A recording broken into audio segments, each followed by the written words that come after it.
Let's go to Des Sullivan on line one. Good afternoon, sir. Hi, Pete. Thanks for having me on. How are you today? I'm wonderful, and thanks for making some time for us here. Now, you're responsible for the Uncle Gnarly blog. Well, Pete, I have to say that I'm glad you phrased it that way, because earlier you had introduced it as saying that he calls himself Uncle Gnarly, and I would never, ever be that presumptuous. No, but you are responsible for it. You don't write all the stuff, but you are sort of behind the blog site there. That's right. And it okay, you're right. And occasionally JM will come in and write a piece, and David Verdi has been known to write a piece.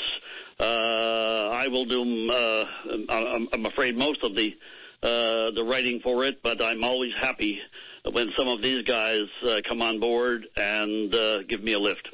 Largely, it's been scrutinizing Nalcor, Muskrat Falls generally, looking at various aspects, testing some of their information, questioning the oversight on the project, etc. I think it is fairly widely read, I think, especially by people, of course, who, like you, see some issues, to say the least, with it all. What is, at this point, with the project still going strong, and we have no reason to think that that's going to change any time. What is the point? What do you think the main focus or function for the blog is today?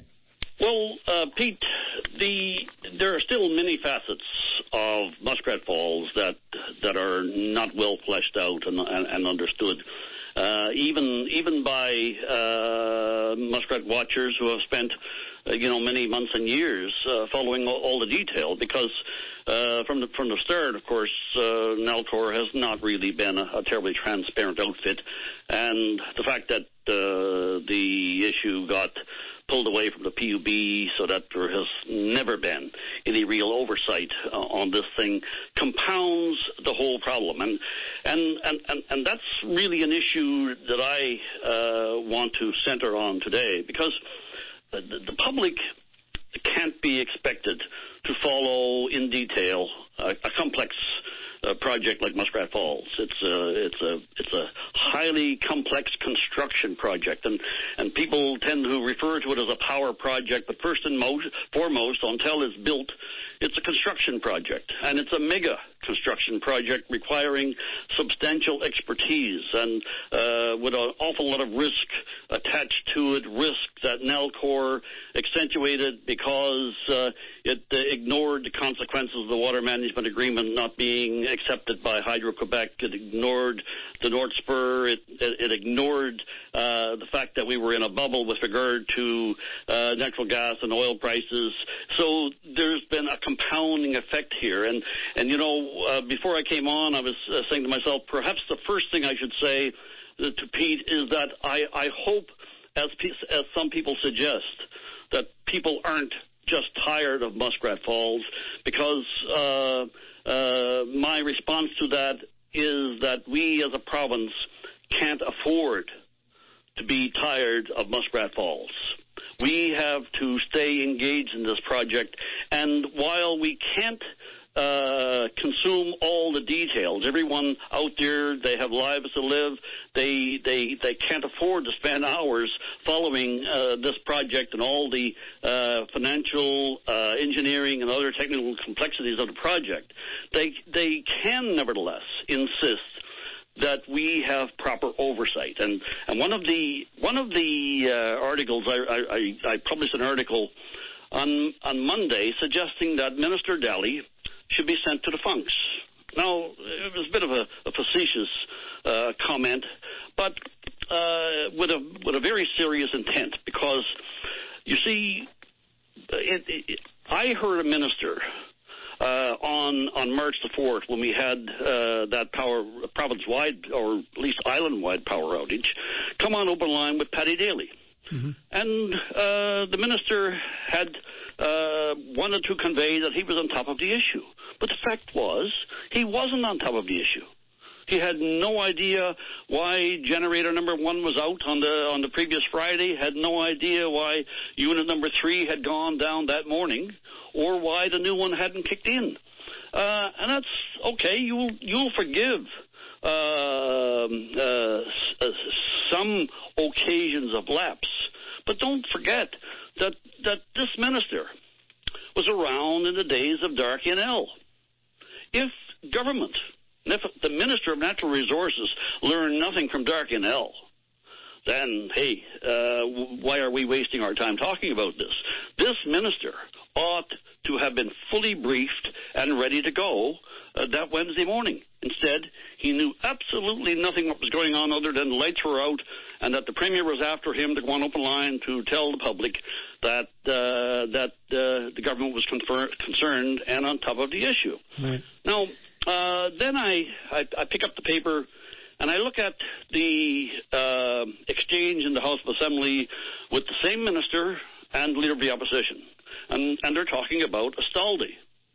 And the minister has no idea, fundamentally, what type of contract Astaldi has. Is it a lump sum contract, some kind of unit price contract, as Ed Merton talks about, or some other variation of the theme? Well, he said in the House that in answer to the question, he said that I'm assuming that it's on Astaldi because it's supposed to be fixed cost, but I stand to be corrected on that. He admitted that he wasn't 100% sure. Pete, we have one single $1 billion contract awarded on Muskrat Falls, and Astaldi happens to be that contractor. The Minister of Natural Resources ought to be familiar enough with the issue to be able to stand in the House and say, Mr. Speaker, the contract is structured in this way. And this is how the $1 billion is being protected for the people of the province, and that there will be no overages to the people, to the public of the province, or if it is not a lump sum or fixed price contract, that yes, Mr. Speaker, the public is on the hook for any overages. But you have a minister who simply couldn't do that. Well, it reflects essentially what a lot of people have had an issue with when it comes to Muskrat Falls, and that is that the government has seemed not only content, but comfortable in the fact that the oversight on Muskrat Falls is essentially, in their minds, being performed by Nalcor, the company in charge of it. And others have said, no, you can't do that.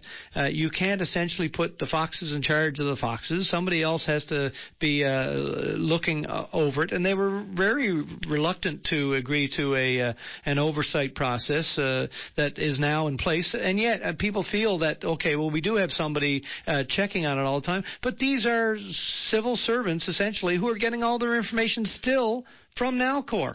Well, Pete, you have described it exactly, and I was just going to say, before coming to that point, that, in the days that I spent on the Hill, I spent 11 years there with two premiers, and I can assure you that any major project, the Minister of Natural Resources would be frequently out doing updates to the media and to the public. This minister hides. He exemplifies absolutely no knowledge of the project. Fundamentally, what he's done is deferred to Ed Merton and said, here, Mr. Merton, the public purse will fund you, whatever is required, but as to oversight, you take care of it, I'll go off and do other things.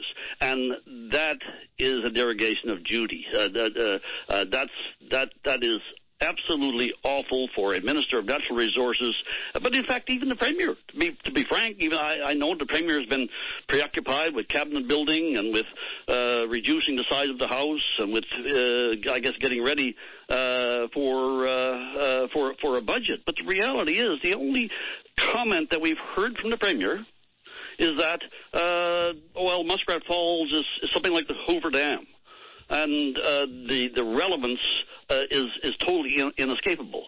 So the government fundamentally has shifted responsibility for this huge project, a project that will probably exceed $10 billion, that will cause some extremely high electricity rates for the people of this province for decades to come.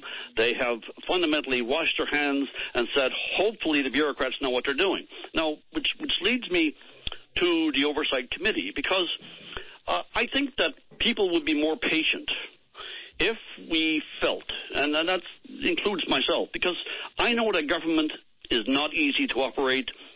I also know that these are complex issues, but nevertheless, if you can spend $8 or $10 billion on a project, I can assure you, Pete, that there is sufficient money to provide proper oversight of it. And well, it's like buying a car without the insurance and just hoping for the best. Really, is what you're doing. Hoping for the best, absolutely. Yeah. And you have a contractor in Astaldi that does not have that expertise, working on mega projects in a northern environment, doing pouring concrete in Labrador in January, February is no easy feat. No. It requires someone with substantial experience. But before, assuming we have time to come to that, the Committee of Government is essentially a committee of 5 senior public servants. The government put no independent expertise on that committee whatsoever. So you have 5 public servants who have other duties in their departments and so on. And they're not traveling to Labrador. They're not seeing things with their own eyes. They're not they're taking essentially their data, their information, their insight directly from Nalcor, right? That is exactly the problem. Right. I equated it to getting fisheries observers and sitting them in a room with a fax machine waiting to get information from the Russians. Yes. Right? Well, essentially, strangely enough, it's not an absurd metaphor. It's absolutely right. I'm not saying that the Russians are always up to no good, but you just can't necessarily take their word for it all the time. No, and I'm not suggesting that Nalcor is all the time trying to deceive us or to put their slant on things, although absolutely not. It often comes off that way. But there are lots of examples in history where things have not gone to plan, and a little bit more insight and oversight would have been appropriate. Des, I got to run. I'm being waved off for well over time here. Can we wrap it up in the next 20 seconds? Sure. I just want to say that we have to focus on this oversight committee. They are not doing their job. They're not equipped. We've got we're missing river diversion, a major milestone on Muskrat Falls this year. We have no start on the North Spur. We don't even have a contract let for the main dam. Someone's got to come clean, Pete, and we have to deal with this question of oversight and get some independent, competent, technical people on that committee who can independently speak and who are not cowered by the politicians. All right, sir. I appreciate you doing that in such short order. We can certainly talk again. I appreciate your time today. Okay. Thank you. Maybe you will read my blog next Monday, because I'm going to be talking about oversight again. Always do. Thank you, sir. Thank you. Bye-bye.